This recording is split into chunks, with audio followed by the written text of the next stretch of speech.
You know what time it is. It's bedtime, and Mr. Abel is back to read you a bedtime story.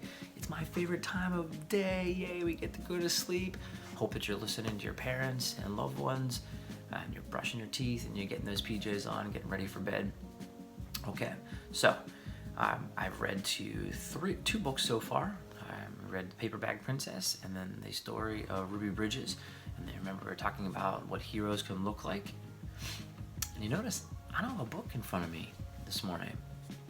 All right, we're going to talk about the next hero, and then that's my story for you. The next hero is you.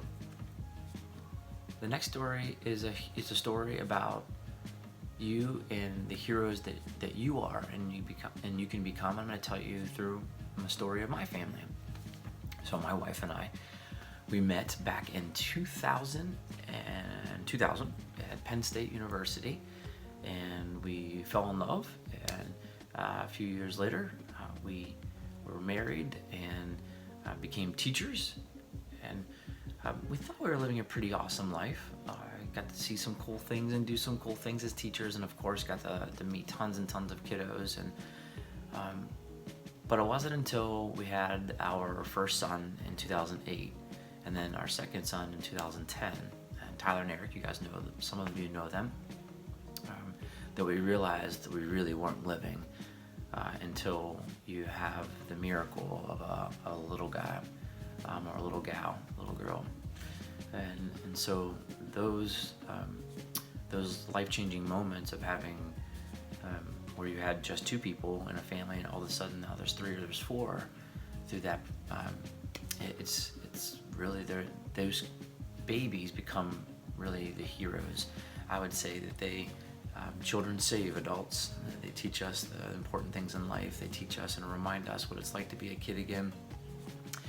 You kiddos teach us the meaning of and purpose of life that we oftentimes forget because we're chasing our dreams, our jobs, our professions. And so my boys are my heroes, and the way they change my wife and I, and the way they make us better people through the way they live their lives. And I know you're doing the exact same thing. You're the heroes to your families as well. There's not a single parent that I've ever met that does not love their children, and that are not changed, and that try to make it through any adversity for their children.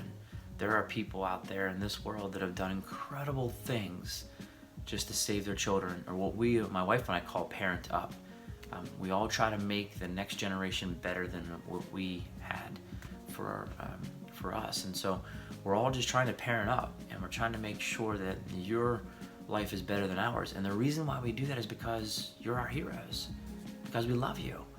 And so that's what you are to your family, and that's what you are to the adults in your life.